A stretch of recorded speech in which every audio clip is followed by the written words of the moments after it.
రాజాదిరాజు దేవా దేవా దేవా దేవాది దేవుడవు రాజా రాజా రాజా రాజాదిరాజువు నీవు దేవా దేవా దేవా దేవాది దేవుడవు నిత్యము స్తుతించిన నీ రుణము తీర్చలేను సమస్తము నీకిచ్చిన నీ త్యాగం మరువలేను అద్వితీయ దేవుడా ఆది అంతమునై ఉన్నవాడా అద్వితీయ దేవుడా ఆది అంతమునై ఉన్నవాడా అంగలార్పును నాట్యముగా వార్చివేసిన నా ప్రభు అంగలార్పును నాట్యముగా మార్చివేసిన నా ప్రభు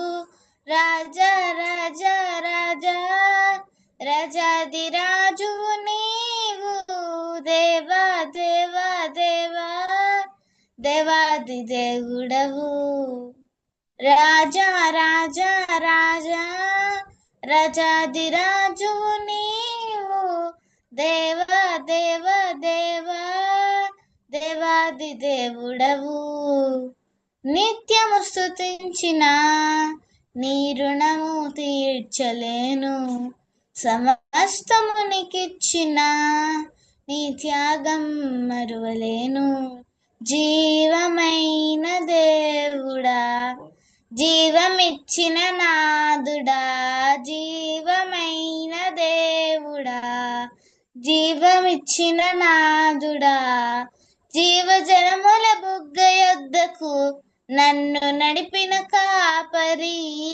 జీవజలముల బుగ్గ యొద్దకు నన్ను నడిపిన కాపరి రాజా రాజా రాజా రాజాదిరాజువు నీవు దేవా దేవా దేవా దేవాది దేవుడవు రాజా రాజా రాజా రాజాదిరాజువు నీవు దేవా దేవా దేవా దేవాది దేవుడవు నిత్యము స్తుతించిన నీ రుణము తీర్చలేను సమస్తము నీకిచ్చిన నీ త్యాగం మరువలేను మార్పు లేని దేవుడా మాకు సరిపోయిన వాడా మార్పు లేని దేవుడా మాకు సరిపోయిన వాడా మాటతోనే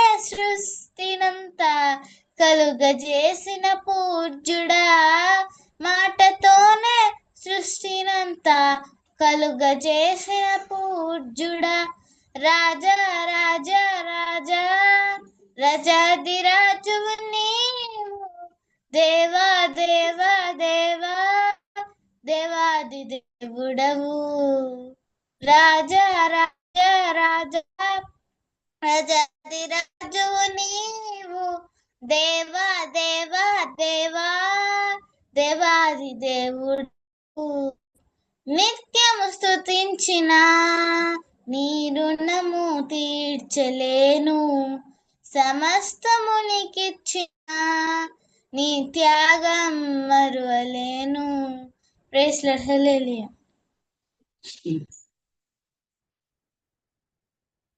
దేవునికి మహిమ కలుగును గాక ప్రైజ్ ది లార్డ్ హల్లెలూయా ఈరోజు దేవుని వాక్యాన్ని ధ్యానం చేద్దాం ఒక వాక్యాన్ని మనము మరి మూలవాక్యంగా తీసుకుందాం అక్కడ మత్తయి సువార్త 24:13 వాక్యములు యేసు ప్రభు వారి స్వయంగా ఈ మాట చెప్తున్నాడు. అయితే మత్తయి సువార్త మొదటి నుంచి ఆఖరి వరకు కూడా ప్రభు రెండవ రాకడ గురించి ఆయన ఎప్పుడు వస్తాడు, ఎలాగ వస్తాడు, ఏంటి సంగతులంటే ఆయన చెప్పుతూ ఆయన ఏమంటాడంటే నా రెండవ రాకడ గురించి దేవదూతలకు కానీ మరి నాకు కానీ ఏ మనుషునికి కానీ తెలియదు, అది తండ్రి స్వాధీనంలో ఉంది అని చెబుతూ ఆయన మరి ఆ రెండవ రాకడ మరి సంబంధించిన అనేకమైనవి ఆయన తెలియజేస్తూ ఉంటాడు. 15 వరకు మరి మత్తయి సువార్త 1-15 వరకు మరి మనందరి కొరకు మరి లోకంలో ఉన్న వారందరి కొరకు ఆయన తెలియజేశాక 15-19 వరకు కూడా అది యూదులకు, ఇజ్రాయేలుకు కలిగే శ్రమలు, 7 సంవత్సరాల శ్రమల్లో వారికి ఎటువంటి శ్రమ ఇబ్బందులు ఉంటాయో వాటి విషయాల్ని దేవుడు తెలియచేస్తున్నాడు. అలాగే మళ్ళీ 20 నుంచి ఆయన కొన్ని జాగ్రత్తలు మనం చెబుతూ, ప్రియమైన వారులారా, ఆయన వచ్చేటప్పుడు ఏం జరుగుతుందో ఆ విషయాలు తెలియజేస్తూ ఈ మాట 13వ వాక్యంలో ఈ రాత్రి కాలమందు మనం తెలుసుకుందాం. అంతము వరకు సహించిన వాడెవడో వాడే రక్షింపబడతారు. చిన్న ప్రార్థన చేసుకుందాం.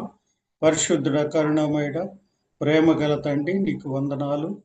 నీ అపారమైన ప్రేమ చేత, కృప చేత మమ్మల్ని అందరినీ సజీవు లెక్కలు ఉంచా. సజీవులే కదయ్యా, నిన్ను స్తుతిస్తారు, మన్ని నిన్ను స్తుతించదు. పాతాళంలో కృతజ్ఞతా స్తుతులు చెల్లించరు. మమ్మల్ని సజీవు లెక్కలు ఉంచారు.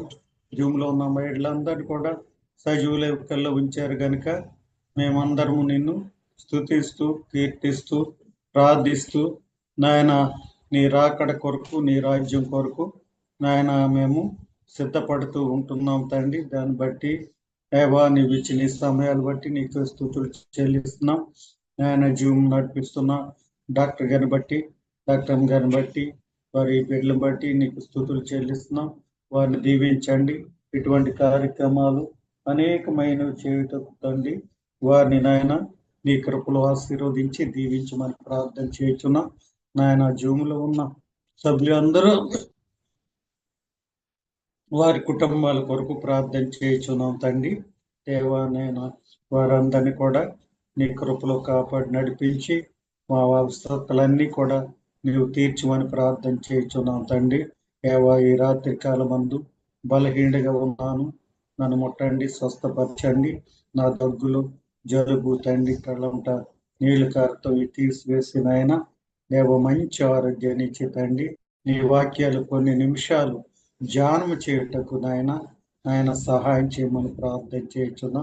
నీ కృప, నీ కనికరం ఆయన అందరిపై ఉంచి నడిపించమని, మరి ఒక్కసారి నీ రాకడ కొరకు, నీ రాజ్యం కొరకు మేము ఆయత్తపడి సిద్ధపడే వారుగా ఉండటకు సహాయం చేయమని యేసునామమున బ్రతుకులు వేడుకుంటున్నాం తండ్రి. ఆమేన్. ప్రియమైన వారులారా, జాగ్రత్తగా మనం పరిశీలన చేద్దాం. అయితే నేను గత కొన్ని దినాలు మరి కొంత బలహీనులుగా ఉండటం, జూమ్లోకి రాలేకపోవటం, మరి కంటికి సంబంధించింది.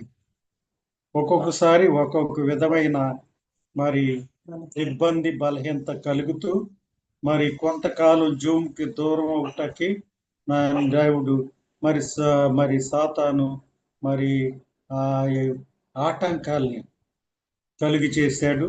ఎట్టకేలకు గత మరి కొన్ని వారాలుగా కంటి విషయంలో భయంకరమైన పరిస్థితి. మరి డాక్టర్స్ మరి ఏది చూడొద్దు ఎక్కువ, మరి ఎక్కడ ఎక్కువగా మాట్లాడొద్దు, ఆ కన్ను నరము మరి సరిగ్గా లేదు, అందుకు కనుగుడ్డు రెప్ప కూడా కాదు, కనుగుడ్డు ఏమైందంటే తిరగకుండా స్టాండర్డ్గా అలా గుండిపోయింది.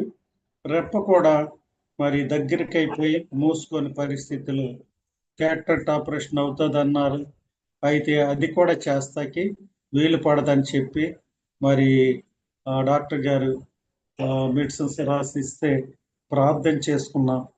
దేవా, క్యాటరాక్ట్ ఆపరేషన్ లేకుండా ఈ కంటి నరాల్ని మరి ముట్టి స్వస్థపరిచి మళ్ళీ జూమ్లోను నీ సువార్తలో ప్రకటించటకు నీ దాసుని మరి వాడుకోమని ప్రార్థన చేసినప్పుడు, ఈరోజు చెకప్కి వెళ్ళినప్పుడు డాక్టర్ గారు చూసి ఆయన చెప్పింది ఏంటంటే, ఇది మీకు కన్ను గుడ్డు నరాలన్నీ చాలా బాగున్నాయి, మంచిగా ఉన్నాయి, మీకు ఇప్పుడు ఆపరేషన్ పడదని చెప్పి డాక్టర్ గారు కూడా, పెద్ద డాక్టర్ గారు అయినా మరి జ్ఞానానంద హాస్పిటల్ అని ఐ హాస్పిటల్, మరి ఆంధ్రాలోనే పెద్ద ఉన్నతమైన డాక్టర్, నాకు బాగా క్లోజ్ ఫ్రెండ్. అయితే నేను వెంటనే ఆ విషయం తెలిసిన వెంటనే మరి డాక్టర్ గారికి ఫోన్ చేసి దేవుడు నన్ను స్వస్థపరిచాడు. వెంటనే జూమ్లో నేను మాట్లాడతానని హాస్పిటల్లో నుంచి బయటికి వచ్చిన వెంటనే మరి డాక్టర్ గారికి ఫోన్ చేయటం, వారు ఎంతో సంతోషించి జూమ్లో కొంత టైం ఈరోజు మరి చాలా అలసిపోయి 2 హాస్పిటల్కి తిరిగి మళ్ళీ భీమవరం నుంచి కాల్లో వస్తూ మరి అన్ని కార్యక్రమాలు చేస్తాం వలన మీరందరూ ఎక్కువ ప్రార్థన చేశారని మరి డాక్టర్ గారు, మరి వెంకటరావు గారు వీరంతా మరి తెలియచేశారు కనుక, ప్రియమైన వాళ్ళారా, ఈ రికార్డ్ చేస్తున్న మరి వెంకటరావు గారి కుటుంబాన్ని, మరి డాక్టర్ గారి కుటుంబాన్ని, మీ కుటుంబాలన్నీ కూడా దేవుడు దీవించాలని, నా కొరకు కూడా ఎక్కువగా ప్రార్థన చేయండి, ఎక్కువగా వాడపడాలి. ఇంకా ప్రభు రెండవ రాకడ గురించి ఇంకా అనేకమైన మిగూఢమైన సత్యాలు ఉన్నాయి, ఆయన తెలియచేయాలి. నాకు గుర్తుంది, నేను ఎక్కడికి ఆఫ్ చేశానంటే అది ఇప్పుడు పూర్తి చేతకి సమయం కాదు, ఒక వారంలో నేను చెప్తాను. మరి మధ్యాకాశంలో మరి పరిశుద్ధులకు అందరికీ బహుమతులు, ఎత్తబడిన వధువ సంఘానికి అందరికీ కాదు కానీ మరి దేవుని పని చేసిన వారికి, ఏ పని చేసిన వారికి ఎటువంటి బహుమతులు ఉంటాయో 6 కిరీటాలు దేవుడు ఇస్తాడు. ఈ 6 కిరీటాలు కూడా యేసు ప్రభు వారు కల్లవారి సిలువలో ఆయన ధరించిన ముళ్ళ కిరీటం ద్వారా ఈ 6 కిరీటాలు మనకి ఇచ్చాడు దేవుడు. అది విషయాలు చెప్తానని అప్పుడు చెప్పాను, అవి తర్వాత మనం తెలుసుకుందాం. కానీ ఈరోజు మరి చాలా తర్వాత వాక్య పరిచర్య మరి చేస్తున్నారు కనుక మరొకసారి మన స్థితిగతుల్ని జ్ఞాపకం చేసుకుంటూ మన రక్షణ జీవితాన్ని మరి కొనసాగిస్తూ ఎలాగ ఉండాలి అని దాని కొరకు కొన్ని విషయాలు తెలియచేయటానికి నేను ఇష్టపడుచున్నాను. ప్రియమైన వారలారా, మనము ఏం చేస్తామంటే మారు మనసు రక్షణ పొందితే చాలు, మరి దేవుని రాజ్యానికి, పరలోక రాజ్యానికి వెళ్ళిపోతామని చాలా మంది అనుకుంటూ ఉంటారు. అయితే ఇది ఎంత మట్టుకు కూడా మరి కానే కాదు. మరి ఎత్తబడే సంఘము కానీ, మరి సంఘము ఎత్తబడకుండా, ప్రభు రాకడ రాకుండా ముందుగా మరి మరణించిన వారి సంగతులు కానీ మరి ఎలాగ ఉంటుందంటే మనము ఈ విషయాల్ని తెలుసుకోవాలని నేను దేవుని సేవకునిగా మీ ముందు ఈ మాటలు ఉంచుచున్నాను. ప్రియమైన వారులారా, మనం ఆలోచన చేస్తే, పరిశీలన చేస్తూ ఉంటే రక్షింపబడటం, దేవుడు తన పోలిక చొప్పున తన స్వరూపమందు మానవుణ్ణి చేశాడు, మానవుణ్ణి పరిశుద్ధుడిగానే చేశాడు. మొదట తల్లిదండ్రులు, ఆది తల్లిదండ్రులు ఆదాము అవ్వలు కూడా దేవుడు తన స్వరూపమందు తన పోలికలో చేసి పరిశుద్ధులుగా ఉండమని వారిని నియమించాడు. అయితే వారు దేవుని మాటను ధిక్కరించి ఆజ్ఞాధిక్రమనే పాపము చేయటం వల్ల వారు పాపాన్ని తెచ్చుకున్నారు. అక్కడి నుంచి మనిషి, ఆదాము అవ్వలు మరి జన్మ పాపులు కాదు, వారు పుట్టుకతో పాపులు కాదు. అయితే ఈ పాపము వారికి మధ్యలో వారు అంతట వారు తెచ్చుకున్నారు. అక్కడి నుంచి ఆ పాపం మరి మానవులైన మనకు జన్మ పాపం, అంటే తల్లిదండ్రుల యొక్క మరి ఆ కలయిక వలన తల్లి గర్భంలో నుంచి వచ్చిన వారము. మనము జన్మ పాపులము, అలాగే కర్మ పాపులము. అంటే మనం ఈ లోకంలో జీవిస్తూ మరి అనేకమైన కార్యక్రమాలు చేయటం వలన, అనేకమైన దేవునికి విరోధమైన కార్యక్రమాలు చేయటం వల్ల మనము పాపులుగా మారిపోయాం. ఈ జన్మ పాపము, కర్మ పాపము. ఈ జన్మ పాపము, కర్మ పాపము ఉంటే ఎంత మట్టు కూడా పరిశుద్ధుడుగా ఉండలేడు, పాపాత్ములుగా ఉంటారు. అయితే ఈ పాపాలన్నీ లేకపోతేనే పరిశుద్ధులుగా, నీతిమంతులుగా ఉంటారు. నీతిమంతులే ప్రభు రాకడలు ఎత్తబడతారు. ఈ నీతిమంతులే మరణించినను వారు పరలోక రాజ్యానికి వెళతారని మనము చాలా స్పష్టంగా తెలుసుకోవలసిన వారమై ఉన్నాం. ప్రియమైన వాళ్ళారా, ఈ పాపిగా ఉన్న మానవుడు మొదట మారు మనసు పొందాలి. మనము మనసు మార్చుకోవాలి. ఈ పాపపు మనస్సును తీసివేసి క్రీస్తు యేసు కలిగిన ఈ మనస్సును మీరును కలిగి ఉండడని దేవుని వాక్యము తెలియచేస్తుంది. అలాగే క్రీస్తు యేసుకు కలిగిన మనస్సు మనము కలిగి ఉండాలి. రెండవదిగా ప్రియమైన వాళ్ళారా, యేసు ప్రభువుని మనము పోలి నడుచుకోవాలి.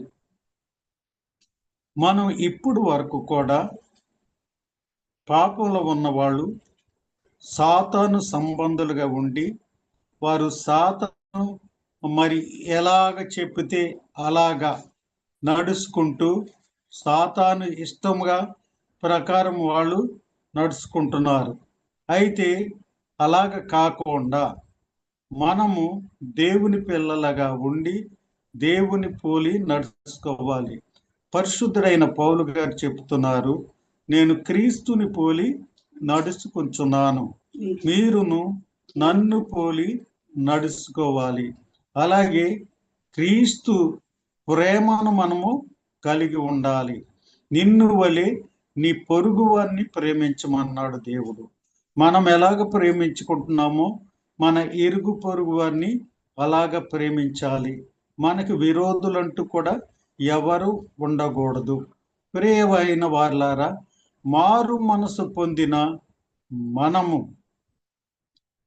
మారు మనసు అంటే పాత మనసును విడిచిపెట్టి, పాత చార్లీసు విడిచిపెట్టి కొత్త చార్లీస్గా ఉండాలి. మారు మనసు పొంది ఏం చేయాలంటే రక్షణ బాప్తిసం మనము తీసుకోవాలి.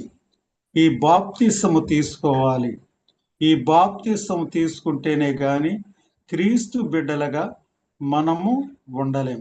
చాలాసార్లు చెప్పాను, బాప్తిసం అంటే పెళ్లి బాప్తిసము, లేకపోతే ఎవరో బలవంతంగా బాప్తిసం ఇస్తే తీసుకోవటము, తల్లిదండ్రుల యొక్క ఒత్తిడి వల్ల, సేవకుల యొక్క ఒత్తిడి వల్ల, లేకపోతే ఇరుగు పొరుగు వారు బాప్తిసం తీసుకుంటున్నారు, నేను కూడా బాప్తిసం తీసుకోవాలని వారు తీసుకోవటం వలన మనం కూడా తీసుకుంటే పరలోక రాజ్యానికి వెళ్ళలేము. మనము బాప్తిసం తీసుకోవాలని యేసు ప్రభు వారి ఆయన స్వయంగా మాట్లాడి చెప్పాడు. ఆయన స్వయంగా చెప్పింది ఏంటంటే, ఇదిగో మీరు, యోహాను అడుగుతున్నాడు. యోహాను మత్తయి సువార్త లో అక్కడ తెలియజేయబడింది. యోహాను సువార్త 3వ అధ్యాయము 3వ వాక్యంలో చూస్తూ ఉంటే నికోదేము వస్తున్నాడు.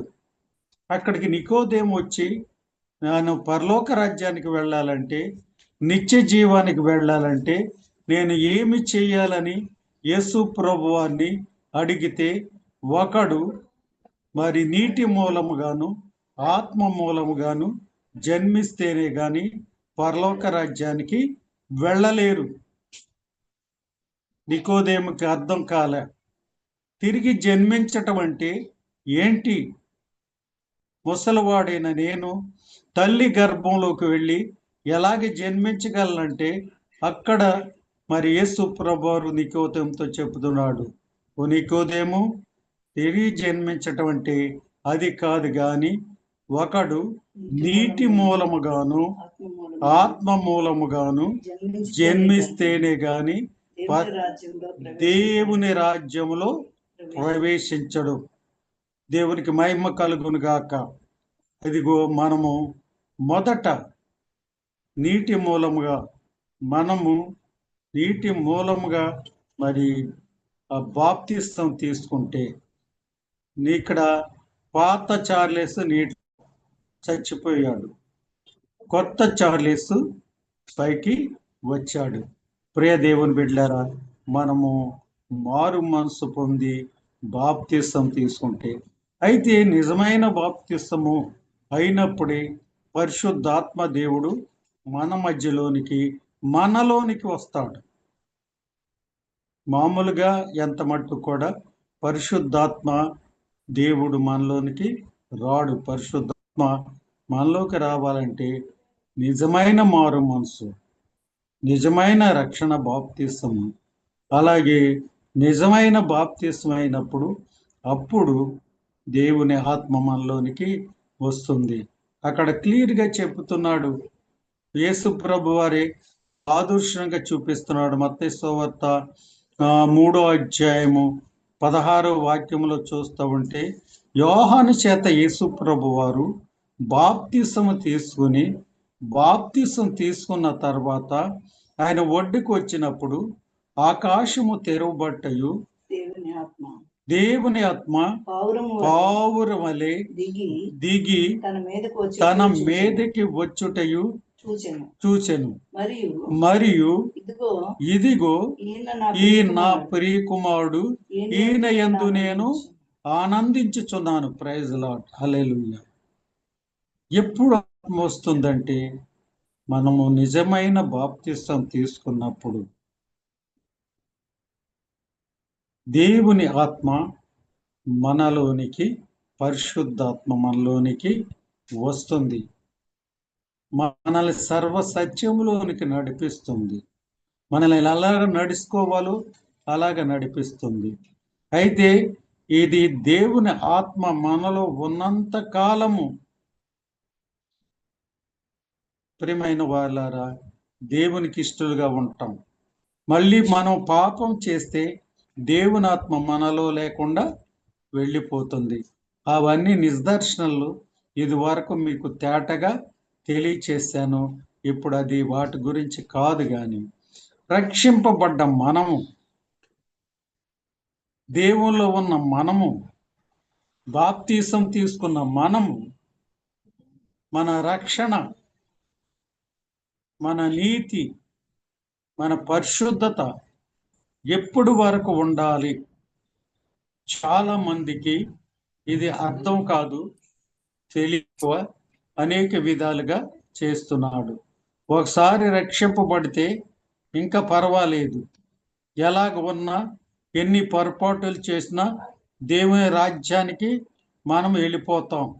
దేవుడు మనల్ని క్షమిస్తాడు, మనల్ని రాజ్యంలోకి చేర్చుకుంటాడు. పరలోక రాజ్యాన్ని మనకి పోదు అని చెప్పుకుంటూ ఉంటారు, స్టాండర్డ్గా ఉంటారు అని చెప్పుకుంటూ ఉంటారు. కానీ అది ఎంత మట్టుకు కూడా కాదని మనం తెలుసుకోవాలి. ఈ రక్షింపబడ్డ వారిని, ప్రియమైన వారులారా, సాతాను అనేక విధాలుగా పడగొట్టడానికి వాడు ప్రయత్నం చేస్తున్నాడు. మారు మనసు పొందని, రక్షింపబడని వారు సాతానికి అవసరం లేదు, వారి విషయాల్లో వాడు పట్టించుకోడు. అయితే ఎవరిని వాడు పడగొట్టాలని చూస్తాడంటే క్రైస్తవులైన, నిజ క్రైస్తవులైన వారిని పడగొట్టడానికి వాడు అనేకమైన శోధనలు పంపుతాడు. చాలామంది ఏంటి నాకు శోధనలు, ఏంటి నా బాధలు, ఏంటి కష్టాలు ఏంటి అప్పులు, ఏంటి రోగాలని దేవుని మీద మనము నెపం వేస్తాం. ప్రియమైన వారులారా, ఇవన్నీ కూడా సాతానుడు పంపించినవే గాని దేవుడు మన మీదకి పంపించినవి కానే కాదు. సాతాను ఎందుకంటే మనల్ని ఏం చేస్తాడంటే పడగొట్టడానికి ప్రయత్నం చేస్తాడు. దేవునిలో నుండి వేరు చేయటానికి వాడు ప్రయత్నం చేస్తాడు. అయితే మరి ఎవడైతే ఇక్కడ అందుకే యేసు ప్రభువు చెప్తున్నాడు, అంతము వరకు సహించిన వాడే రక్షింపబడతాడు. మధ్యలో తప్పిపోయిన వారు ఎంత మట్టు కూడా వారు రక్షింపబడరు. దేవుని రాజ్యానికి వారు వారసులు కానే కాదు అని మనం స్పష్టంగా తెలుసుకోవాలి.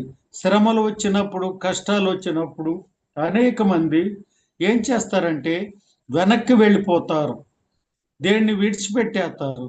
అలాగా విడిచిపెట్టకూడదని ప్రియమైన వారులారా, దేవుని సేవకునిగా నేను కోరుకుంటున్నాను. ఇక్కడ చూస్తూ ఉంటే నా యేసు ప్రభు వారు అంటున్నాడు, సత్ క్రైస్తవ జీవితం, నిజ క్రైస్తవ జీవితం సామాన్యమైన జీవితము కానే కాదు. ఇది ఎలాగ కూడుకుందంటే శ్రమలతో కూడుకుంది. ప్రియ దేవుని బిడ్డలారా, బాధలతో కూడుకున్నది. మరణం వరకు కూడా మనము నమ్మకంగా దేవుని కొరకు ఈ రక్షణ మనము కాపాడుకోవాలి. అందుకే దాన్ని బలపరిచే మాట ప్రకటన గ్రంథం దేవుడు మాట్లాడుతున్నాడు. 3వ అధ్యాయము అక్కడ 2వ అధ్యాయము 10వ వాక్యంలో చూస్తూ ఉంటే ఆయన అక్కడ ఉన్న శిష్యులందరితో చెప్తున్నాడు.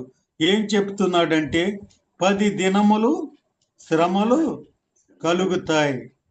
ఇదిగో 10 దినములు శ్రమలు కలుగును, మరణం వరకు నమ్మకముగా ఉండుము, నేను నీకు జీవ కిరీటము కలుగు చేస్తాను. ప్రియ దేవుని బిడ్డలారా, 10 దినములంటే మనము ఆ లెక్కలు కాదు కానీ జీవితాంతకాలం కూడా ఈ శ్రమలు ఉండొచ్చు. ఆ శ్రమలలో నీవు వెనుక తిరగకుండా ఉంటే నీకు శ్రమలు సహించేవు గనుక నీకు నేను జీవ కిరీటాన్ని ఇస్తానని చెప్తున్నాడు. ప్రియమైన వారులారా, అందుకే మనము మరణం వరకు కూడా మరి రక్షణని మనము పోగొట్టుకోకూడదని దేవుని దాసునిగా మీకు తెలియచేస్తున్నాను. ప్రియమైన వారులారా, చాలా మంది అదేంటే అపోహ పడుతున్నారు. ఎలాగంటే మాకేంటి, నా భార్య నాకు రక్షింపబడ్డది, నా భార్య నన్ను పరలోక రాజ్యానికి తీసుకువెళ్ళిపోతుందని. అలాగే కొంతమంది అంటారు, మేము మా యొక్క తండ్రి మరి మంచి ప్రార్థనాపరుడు, ఆయన భక్తిపరుడు, సేవకుడు, మాకు పరలోక రాజ్యం వచ్చేస్తుంది. అలాగే ప్రియమైన వాళ్ళారా, మేము సంఘానికి వెళుతున్నాం, ఆ సంఘము పెద్ద సంఘము, సేవకుడు, గొప్ప సేవకుడు, దేశంలోని గొప్ప సేవకుడు, ఆయన ప్రార్థన చేస్తే మేము పరలోక రాజ్యం వెళ్ళిపోతాం. అయితే ప్రియ దేవుని బిడ్డలారా, సేవకులు ప్రార్థన చేస్తే పరలోక రాజ్యానికి వెళ్ళిపోతే సేవకులు అప్పటికే టిక్కెట్లు పెట్టి అమ్మేసేస్తా ఉండబోరు. ఏమంటే మా దగ్గర మేము ప్రార్థన చేస్తాం, పరలోక రాజ్యానికి అంటే మా దగ్గర టిక్కెట్లు ఉన్నాయి కొనుక్కోమంటే చాలామంది కొన్ని లక్షలు ఖర్చు పెట్టి పిచ్చ జనాంగం వెళ్ళి సేవకుల దగ్గర కొనుక్కుంటారు. ప్రియ దేవుని బిడ్డలారా, అయితే ఎవరి రక్షణ వారిది. తల్లిదండ్రులు పిల్లల కోసము ఎంతో ఆస్తులు సంపాదించవచ్చు, కార్లు సంపాదించవచ్చు.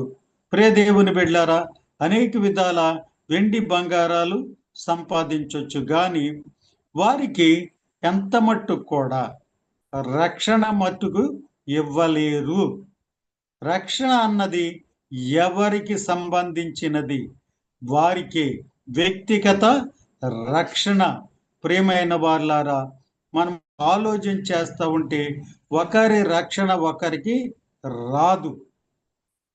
మా సంఘ ప్రెసిడెంట్ గారు కూడా ఆయన పాప అమాయకుడిగా నన్ను అడిగేది ఒకసారి. చాలా మంది కూర్చొని ఉంటే, పాస్టర్ గారు మాకు పరలోక రాజ్యం ఉంటుందంటారా అని అడుగుతూ ఉంటే, నిశ్చయముగా మీరు ప్రభురాజ్ సంస్కారం తీసుకోలేదు, బాప్తీసాలు తీసుకోలేదు, మీరేదో పెద్దలుగా చేసేస్తున్నారు, సలామాన్ చేసేస్తున్నారు, మీరు అది పరలోక రాజ్యం మరి మీకు ఉండదని గ్యారంటీ చెప్పాను. అయితే లేదండి అయ్యగారు, మీ కాలు పట్టుకునో మీ చెయ్యి పట్టుకునో మేము వచ్చేస్తాం, మీతో పాటు వచ్చేస్తామంటే నవ్వుకొని అది ఎంత మట్టుకు కూడా కాదని చెప్పాను. ఈరోజు మరి నేను జూమ్లో ఉండాలి అని నేను నిశ్చయించుకున్నాను కనుక ఆయనది లెంటి ప్రార్థన, చాలా ఇంపార్టెంట్ ప్రార్థన, చాలా రిక్వెస్ట్ చేశాడు వాక్యం చెప్పడానికి, రండి రండి రండి అంటే లేదు, నేను జూమ్కి చాలా కాలం అయింది వెళ్ళి, నేను జూమ్కి వెళ్ళాలని నేను ఆయనకి మాట ఎంత మట్టుకు కూడా ఇవ్వలేదు. ప్రియ దేవుని బిడ్డలారా, కొంతమంది ఆలోచనలు అలాగుంటాయి. అయితే ఇక్కడ సేవకుడు పరలోక రాజ్యానికి తీసుకువెళ్ళలేడని స్పష్టంగా తెలియజేస్తున్నాడు. యెహెజ్కేలుతో దేవుడు మాట్లాడుతున్నాడు. యెహెజ్కేలు గ్రంథము 14వ అధ్యాయము అక్కడ చూస్తూ ఉంటే అక్కడ ఈ మాటలు రాయబడి ఉంటాయి. 14:14లో రాయబడి ఉంటాయి.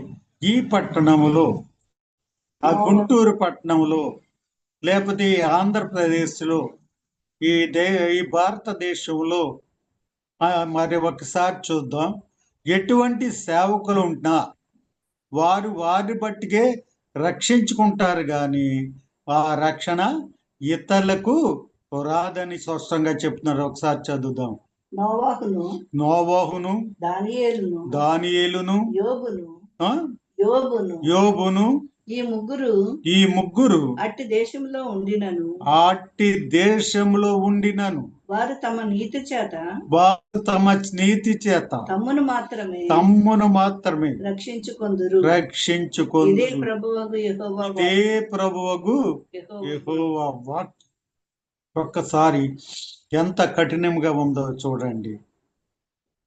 ఎవ్వరు ఎంత సేవకుడు, ఎంత పెద్ద చర్చికి వెళ్ళినా, అదిగో ఎంత మరి మంచి తండ్రి కానీ తల్లి కానీ మారు మనసు పొంది నీతిమంతులుగా ఉన్న ఆ నీతి వారికే కానీ వారులారా మిగిలిన వారికి ఎంత మట్టుకు కూడా రానే రాదని చాలా వాక్యము తేటగా తెలియజేయబడుతుంది.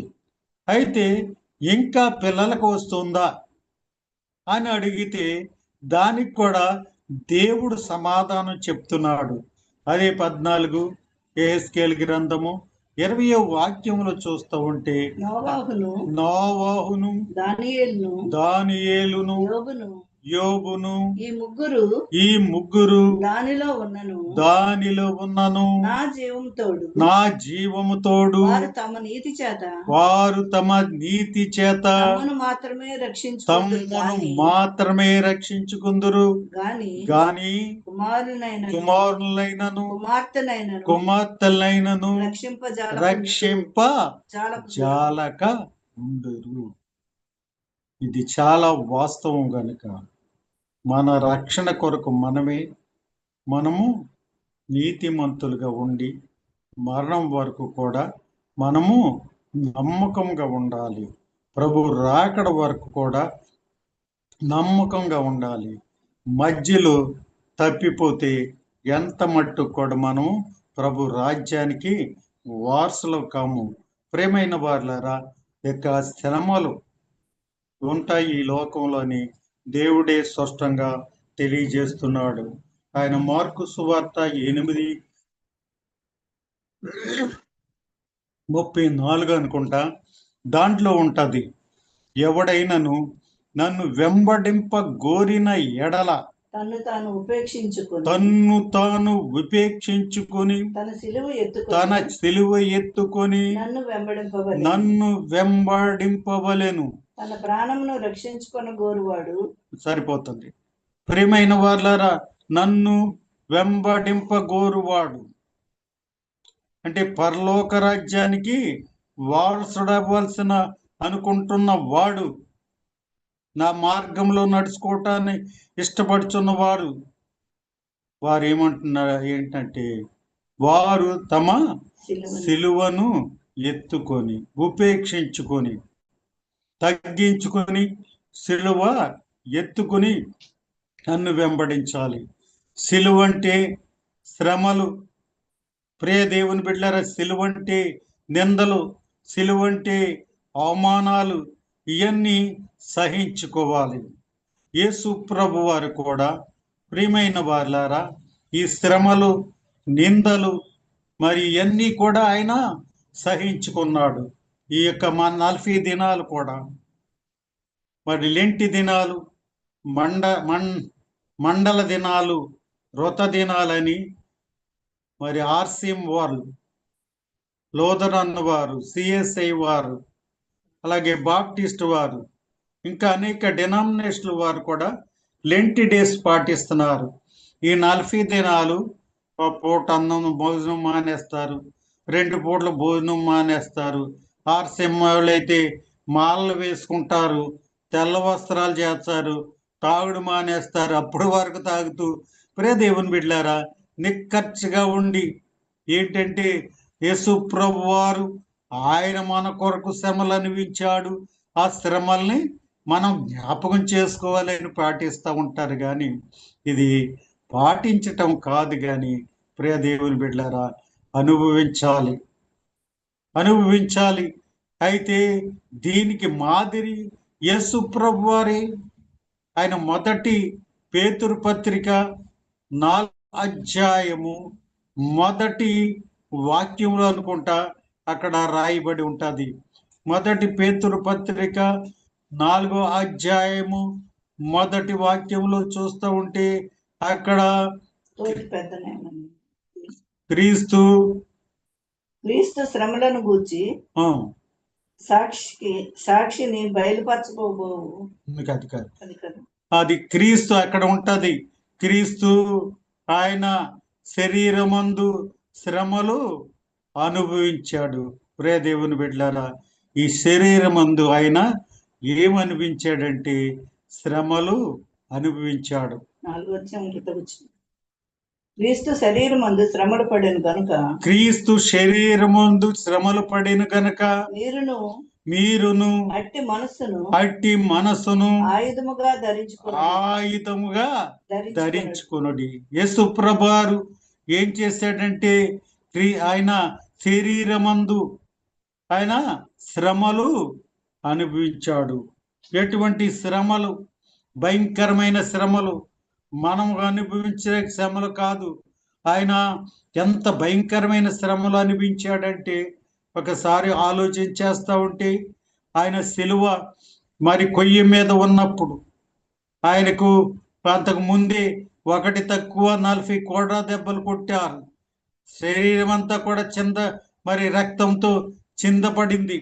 అలాగే మరి చూస్తూ ఉంటే కాళ్ళలో మేకు, మరి చేతుల్లో మేకు, తల మీద మొళ్ళ కిరీటము, ఆ తలంతా కూడా గాయాలతో రక్తం కారుతుంది. ఆ గెడ్డము ఎంటుకలు కూడా పీకి వేసినప్పుడు ప్రియమైన వార్లారా ఆ యొక్క ముఖమంతా కూడా స్వరూపమైనను సొగసైనను లేనివాడుగా అయ్యాడు. ఇదంతా కూడా ఎవరి కొరకంటే మన కొరకు ఆయన శ్రమలు అనుభవించాడు.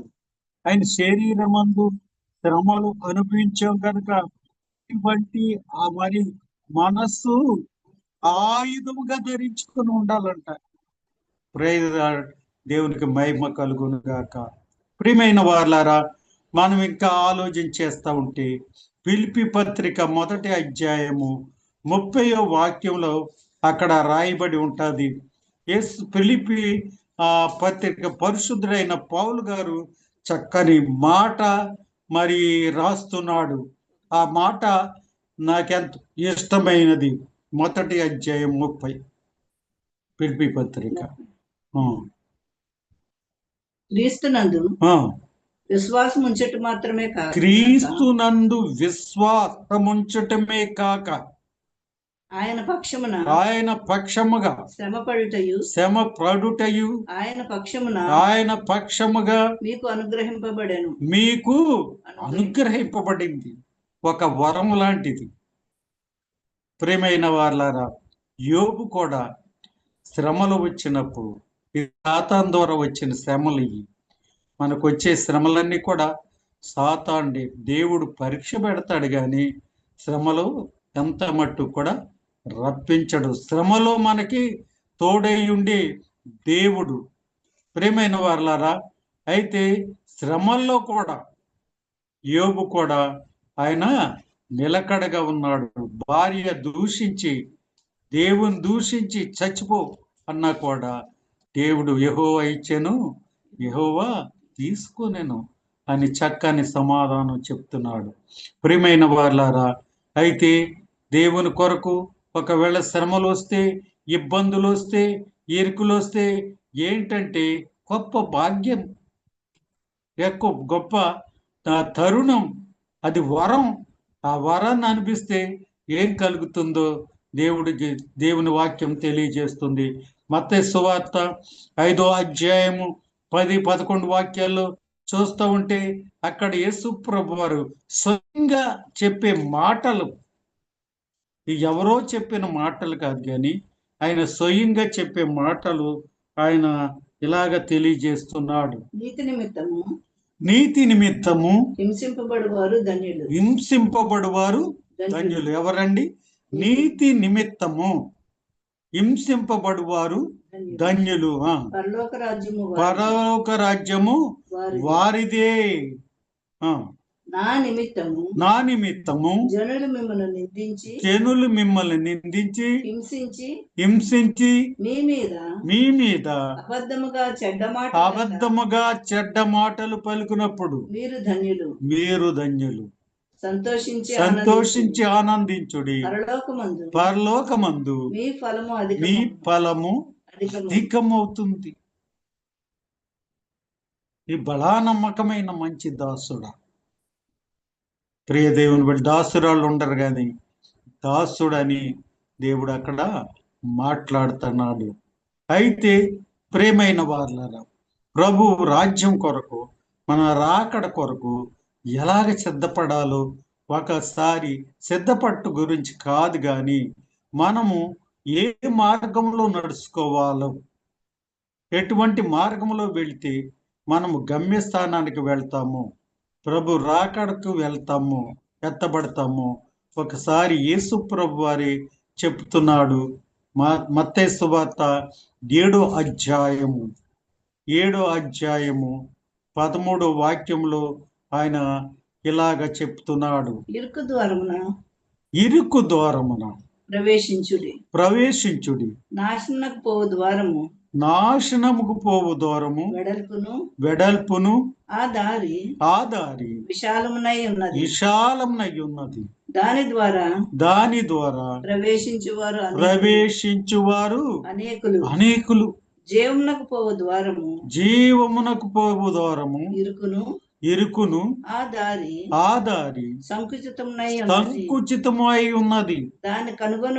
దాన్ని కనుగొనువారు కొందరే. దేవునికి మహిమ కలుగును. ఇక్కడ పరలోక రాజ్యానికి ప్రియ దేవుని బిడ్డలారా, ప్రభు రాకడకు ఎత్తబడటానికి ఏం చేయాలంటే, మానవులైన మనం 2 దారులు ఉన్నాయి. అది నీ ఇష్టం. ఆయన బలవంతంగా ఆయన ఎంత మట్టు కూడా రుద్దే దేవుడు కాదు. మన ఇష్టానికి ఆయన వదిలేస్తున్నాడు. ఇదిగో ఇరుకు మార్గం ఒకటి ఉంది, విశాలమైన మార్గము ఒకటి ఉంది.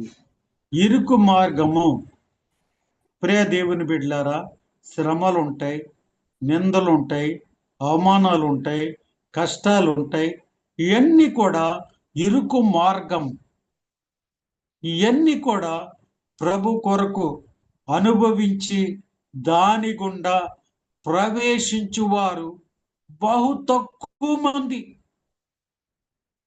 అయితే విశాలమైన మార్గం, ఈ మార్గంలో తినొచ్చు, తాగొచ్చు, విచ్చలవిడిగా జీవించొచ్చు, అద్దు ఆపు లేకుండా ఉండొచ్చు.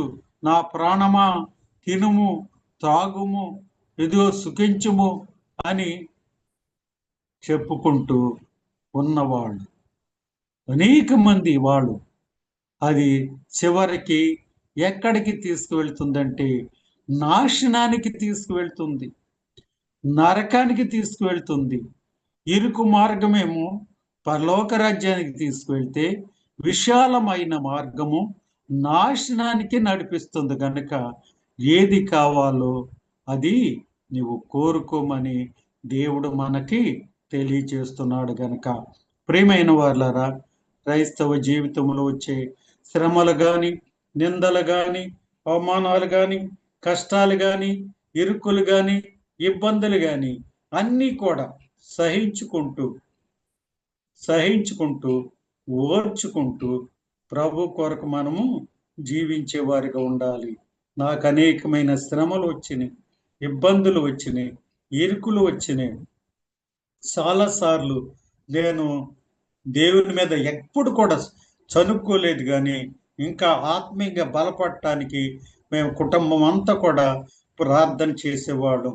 మొదటగా ఆర్థికంగా మమ్మల్ని ఎంతో సాతాను ఇబ్బంది పెట్టాడు. ప్రియ దేవుని బిడ్డలారా, బలహీనత చేత అనేక విధాలుగా మరి సాతాను బాధ పెట్టాడు. ప్రియ దేవుని బిడ్డలారా, అనేకమైన నిందలు, అవమానాలు. మాకైతే వాళ్ళ మీద శత్రుత్వం లేదు, కానీ మా ఇంటి ముందు వాళ్ళే దిష్టిలు తీసేసి, ప్రియ దేవుని బిడ్డలారా, క్రైస్తవులే భయంకరంగా పూజలు చేయించి మాకు కీడు జరగాలని, మనకి నష్టం జరగాలని అనేకమైనవి సాతాను క్రియలు చేయించారు. కానీ అయినను వారి కొరకు మేము ప్రార్థన చేసే ఇవన్నీ కూడా వస్తాయి. అవన్నీ కూడా సహించి వరకు అంతం వరకు కూడా నిలకడగా ఎవరు ఉంటారో వారి రక్షింపబడతారు. అలాగే మరణం వరకు కూడా నమ్మకంగా ఉండు, నేను నీకు జీవ కిరీటం ఇస్తానని యేసు ప్రభు వారు చెప్తున్నారు. ప్రభు ఈ మాటలు మనకు వినికిళ్ళు దీవించి ఫలింప చేయనుగాక. ప్రార్థన చేసుకుందాం. పరిశుద్ధుడ, కరుణమయుడ, ప్రేమ గల తండ్రి, నీకు వందనాలు. నీ అపారమైన ప్రేమ చేత, కృప చేత తండ్రి, ఈ రాత్రి కాలమందు నాయన ప్రియ బిడ్డలతో తండ్రి కలిసి కుటుంబ సభ్యుడిగా నాయన నీ వాక్యాన్ని ధ్యానం చేయటానికి ఇచ్చిన ధన్యతను బట్టి నీకు వందనాలు. విన్న వాక్యము నాయన మా జీవితాల్లో నెవరు వేసుకునే భాగ్యం దయచేయండి. ఇది నాతోనే మాట్లాడేవు. నాకెంత సేవకుడైనా, ఎంత నీతిమంతుడైనా, ఎంత గొప్పవాడైనా నాయన దేవా, మరి నాకు ఒకసారి హెచ్చరిక ఇచ్చావు తండ్రి.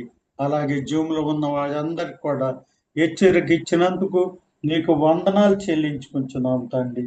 అయ్యా, విన్న వాక్యము నాయన దేవా, సాతాను ఎత్తుకుపోకుండా నీరు కట్టి ఫలింప చేయండి తండ్రి. అలాగే నాయన జూమ్ నడిపించున్న డాక్టర్ గారిని వారి బిడ్డల్ని దీవించండి. నీ కృపలో కాపాడి నడిపించమని ప్రార్థించున్నాం. అలాగే వెంకటరావు గారు నాయన ఎంతో ప్రయాసపడుతున్నారు, డ్యూటీలు చేసుకుంటున్నారు, వస్తున్నారు, మాతో మాట్లాడుతున్నారు, దేవ జూమ్లో ఉంటున్నారు. వారి కుటుంబాల్ని నాయన ప్రతి ఒక్క కుటుంబాన్ని కూడా దీవించి ఆశీర్వదించి తండ్రి, ఈ కడవర దినాలు నాయన శోధన నుండి, బాధల నుండి, ఇబ్బందుల నుండి, ఇరుకుల నుండి తప్పించేవాడు నీవై ఉన్నావు కనుక తప్పించి నాయన నీ రాజ్యం కొరకు నాయన సిద్ధపడే వారిగా ఉండుటకు సహాయం చేయండి.